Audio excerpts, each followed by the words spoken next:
大家好，咁今日 Sony 就公布咗一部手機叫做 Xperia M4，咁佢其實用咗5寸嘅720P 嘅屏幕啦，咁大家都會見到有個前置嘅立體聲嘅喇叭啦，咁其實機背會用翻個塑膠嘅機背嘅，咁機側方面呢，咁就其實圓圓地咁樣啦，咁就會用翻個塑膠嘅機邊咁樣，咁我哋開翻個機睇睇先。係，咁呢，其實佢操作上面都幾流暢嘅，咁就由於佢用翻一個Snapdragon 615嘅64bit 8核嘅處理器啦。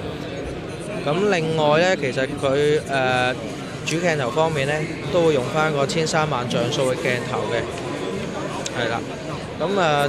其實玩落去都幾順啦，咁就可能呢部機就都唔會太貴嘅，估計係啦。咁就大家拭目以待佢嘅推出啦，咁樣樣。